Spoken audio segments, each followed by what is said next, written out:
जरा सोचो, अचानक से तुम्हें पता चले कि तुम्हारे अंदर एक जगह से गायब होकर दूसरी जगह पहुंचने की ताकत है और इसका इस्तेमाल करके तुम एक दिन में जीरो से हीरो बन जाओ। कुछ ऐसा ही होता है हमारी आज की कहानी में। कहानी की शुरुआत में हम डेविड नाम के एक लड़के को देखते हैं जो एक छोटे से शहर में आम जिंदगी बिता रहा था। उसे अपनी क्लास में मिली नाम की एक लड़की बहुत पसंद थी। एक दिन डेविड ने उसे कांच का एक सुंदर सा गोला तोहफे में दिया। मिली बेहद खुश हुई, लेकिन तभी मार्क नाम के एक लड़के ने उन्हें परेशान करने के लिए तोहफा छीनकर जमी हुई नदी में फेंक दिया। मिली के मना करने के बावजूद भी डेविड फटाफट उसे वापस लेने गया। जैसे ही डेविड ने कांच का गोला उठाया तभी नीचे की बर्फ टूट गई और वो सीधा नदी में जा गिरा। पानी का तेज बहाव उसे बहुत दूर खींचता हुआ ले गया और उसे बाहर आने का भी कोई रास्ता नहीं मिला। अचानक डेविड की आंख खुली तो वो एक लाइब्रेरी में था। उसकी समझ में कुछ नहीं आ रहा था कि आखिर ये सब हुआ क्या। लाइब्रेरी से निकलकर वो सीधा घर चला गया। वो अपने पिता विलियम के साथ रहता था। उसकी माँ मैरी उसे बचपन में ही छोड़कर चली गई थी। विलियम ने पूछा कि वो अब तक कहाँ था, लेकिन डेविड ने कोई जवाब नहीं दिया। विलियम गुस्से में उसके कमरे में घुसने लगा तो डेविड ने उसे रोका।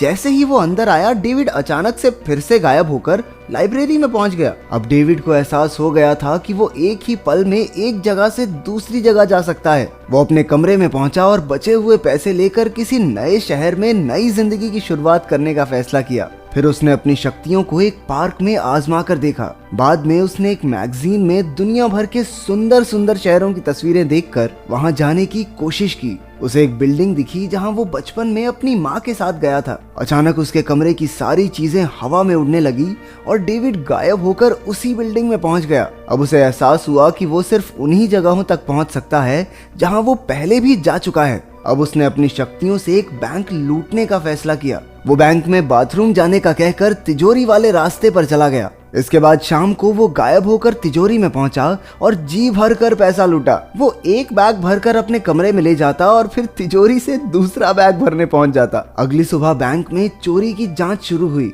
रोलैंड नाम के एक आदमी ने आकर कहा कि वो सरकार के लिए काम करता है। फिर उसने पिछले महीने जितने भी लोग बैंक में आए उनकी वीडियोस निकलवाई। उसे पता चला कि बैंक की तिजोरी तो काफी टाइम से खुली ही नहीं थी और चोरी आखिर हुई कैसे ये किसी को नहीं पता। रोलैंड को एक जगह से दूसरी जगह गायब होने वाले लोगों के बारे में थोड़ी जानकारी थी और उसके मुताबिक ऐसे ही किसी आदमी ने ये काम किया होगा। कई साल बीत गए और डेविड अब न्यूयॉर्क में एक आलीशान घर में रहता है। उसके पास उसकी हर मनपसंद चीज है और वो जो चाहे वो कर सकता है। उसका पूरा घर दुनिया के अलग अलग कोनों की तस्वीरों से भरा हुआ था। उसका एक खुफिया कमरा भी था जहां वो अलग अलग देशों के पैसे रखता था। इसके बाद डेविड गायब होकर लंदन के एक बार में पहुंचा। उसे एक खूबसूरत लड़की दिखी और वो बिना सावधानी के गायब होकर उसके पास चला गया। ये सब ग्रिफिन नाम के एक आदमी ने देख लिया। पूरी रात लड़की के साथ बिताकर सुबह डेविड फिजी के समंदर में चिल मारने पहुंच गया। फिर वो इजिप्ट गया और एक चट्टान पर बैठकर खाना खाया। दूसरी तरफ एक जंगल में एक आदमी ऐसे ही बार बार गायब होकर भाग रहा था, लेकिन असल में एक तार उससे जुड़ी हुई थी जिससे वो गायब नहीं हो पा रहा था। तभी रोलैंड वहां आया और उस आदमी ने रोलैंड से पूछा कि आखिर वो चाहता क्या है। रोलैंड ने कहा कि जिन लोगों के पास भी इस तरह की शक्तियां हैं उन्हें पकड़कर मौत के घाट उतार देना चाहिए। फिर उसने चाकू मारकर उस आदमी की जान ले ली। तभी रोलैंड को कुछ साल पहले हुई बैंक की चोरी के लिए कॉल आया। उधर डेविड वापस न्यूयॉर्क में अपने घर पहुंचा। उसने देखा कि रोलैंड भी वहां मौजूद था। रोलैंड ने कहा कि वो बैंक चोरी की जांच कर रहा है, लेकिन वो पुलिस में नहीं है। डेविड ने उसे बाहर निकलने को कहा, लेकिन रोलैंड ने एक डिवाइस के जरिए डेविड को जोरदार बिजली के झटके देने शुरू कर दिए। डेविड ने गायब होने की कोशिश की, लेकिन वो कुछ मीटर दूर ही जा पाया। रोलैंड भागकर उसके पास गया और एक बार फिर बिजली का झटका देकर उसे नीचे गिरा दिया। तभी उसने डेविड की तरफ एक तार शूट किया और उसे जकड़ लिया ताकि वो कहीं भाग न सके। डेविड ने फिर भी गायब होने की कोशिश की और उसने एक दीवार पार करके तार काट डाली। उसने पैसों से भरे कई बैग उठाए और तुरंत गायब हो गया। अब वो अपने पिता के घर अपने पुराने कमरे में पहुंचा। विलियम ने उसे घर पर ही रुकने को कहा क्योंकि उसे अपने बेटे की बहुत चिंता हो रही थी। डेविड ने कहा कि मेरी चिंता करने की कोई जरूरत नहीं है और एक बार फिर से गायब हो गया। अगले दिन डेविड मिली को ढूंढने लगा। उसे वो एक बार में काम करती दिखाई थी। वहीं उसे मार्क भी मिल गया और दोनों में फिर से झगड़ा शुरू हो गया। डेविड गलती से उसे गायब करके बैंक की तिजोरी में छोड़ आया। फिर वो मिली के पास लौटा और दोनों में बातें शुरू हो गई। उसने यूं ही झूठ कह दिया कि वो बैंक में काम करता है। बातों बातों में मिली ने बताया कि वो पूरी दुनिया घूमना चाहती है। डेविड ने उसे अपने साथ रोम चलने को कहा और वो खुशी खुशी मान गई। उनके पीछे ग्रिफिन छुपकर सब कुछ सुन रहा था। कुछ ही घंटों बाद डेविड और मिली रोम में कोलोसियम देखने जा रहे थे। उधर तिजोरी के अंदर मिलने की वजह से मार्क को जेल में डाल दिया गया था। वहाँ पर रोलैंड उससे मिलने आया। मार्क ने उसे सब सच बता दिया कि वो तिजोरी में कैसे पहुंचा। रोलैंड को अब रोम में डेविड और मिली की तलाश थी।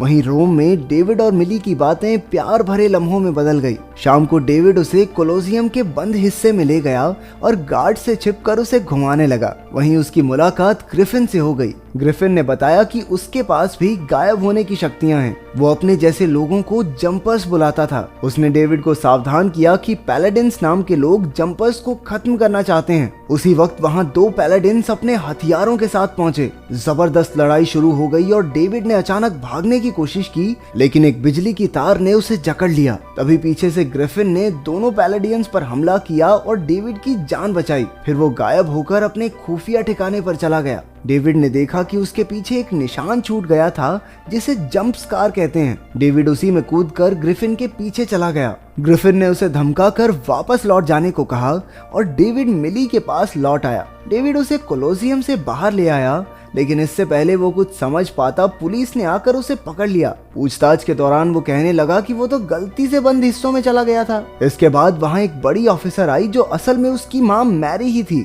मैरी ने कहा कि उसके पास पैलेडिन्स से बचने के लिए सिर्फ 30 सेकंड का समय है। मैरी ने उसे हथकड़ी की चाबी दी और डेविड आजाद होकर मिली के पास चला गया। डेविड ने उसकी सुरक्षा के लिए उसे वापस घर भेज दिया। उधर रोलैंड विलियम के घर जाकर डेविड के बारे में पूछताछ करने लगा, लेकिन विलियम ने कहा कि उसने तो 8 साल से डेविड को नहीं देखा। उधर डेविड एक बार फिर से ग्रिफिन के खुफिया ठिकाने तक पहुंचा, जहां दुनिया भर के पैलेडिन्स की तस्वीरें लगी हुई थी। डेविड ने पूछा कि आखिर ये लोग जंपर्स के पीछे क्यों लगे हैं। ग्रिफिन ने बताया कि ये लड़ाई हजारों सालों से चली आ रही है। पैलेडिन्स बेहद धार्मिक लोग हैं जिनके मुताबिक यूं गायब होने की शक्तियां सिर्फ और सिर्फ भगवान के पास ही होनी चाहिए। उसने बताया कि वो डेविड को मारने के लिए किसी भी हद तक जा सकते हैं। इसका मतलब अब विलियम और मिली की जान भी खतरे में है। डेविड ने विलियम के पास जाकर देखा कि वो बेहोश पड़ा था। वो तुरंत गायब होकर उसे एक हॉस्पिटल में ले गया ताकि उसकी जान बच सके। इसके बाद उसने ग्रिफिन के पास लौटकर रोलैंड का पता पूछा,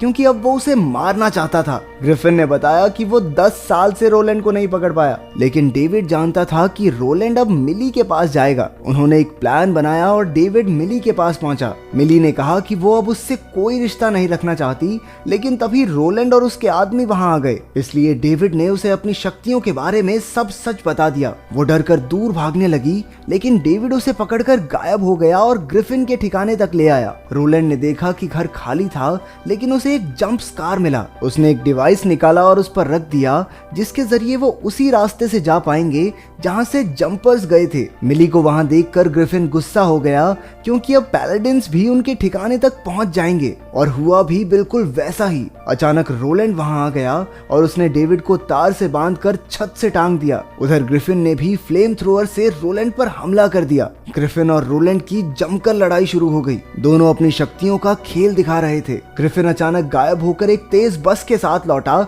जो सीधा जाकर रोलैंड को कुचलने ही वाली थी, लेकिन रोलैंड ऐन मौके पर साइड होकर बच गया। रोलैंड मिली को मारने ही वाला था कि ग्रिफिन ने ऐन मौके पर आग फेंक कर उसे वापस जंप स्कार में भेज दिया। ग्रिफिन भी पीछे कूद पड़ा और दोनों मिली के घर पहुंचे। एक बार फिर से लड़ाई शुरू हुई और ग्रिफिन जंप स्कार में ले जाने वाला डिवाइस चुराकर वापस अपने ठिकाने पर लौट आया, लेकिन पैलेडिन्स ने कमरे के जंप स्कार से तार फेंक कर मिली को वापस खींच लिया। डेविड मिली को बचाना चाहता था, लेकिन ग्रिफिन ने एक बॉम्ब निकाला। उसने कहा कि वो एक ही बार में सारे पैलेडिन्स को खत्म कर देगा। वो मिली के घर बॉम्ब लेकर जाने ही वाला था, लेकिन डेविड बॉम्ब छीनकर गायब हो गया। ग्रिफिन भी उसके पीछे भागा और दोनों में लड़ाई शुरू हो गई। दोनों लड़ते लड़ते एक से दूसरे देश में गायब होते रहे, कभी इजिप्ट, कभी न्यूयॉर्क, कभी सैन फ्रांसिस्को में, लेकिन बॉम्ब के रिमोट की लड़ाई जारी रही। अचानक वो एक युद्ध के मैदान में पहुंचे और रिमोट ग्रिफिन के हाथ लग गया, लेकिन उसने देखा ही नहीं कि बिजली का खंभा उस पर गिरने वाला है।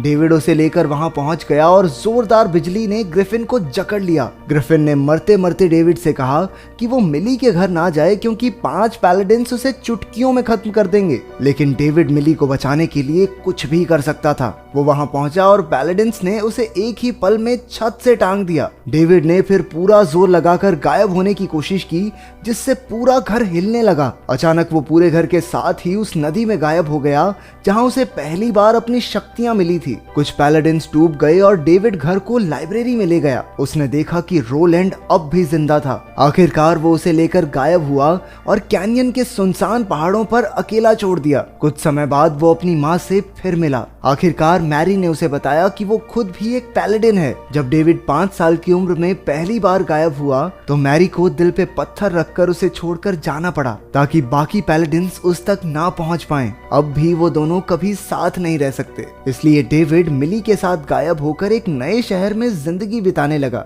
अगर आपको चुनने का मौका मिले तो आप कौन सी सुपर पावर चूज करेंगे? कमेंट्स में जरूर बताना। मिलते हैं अगली वीडियो में।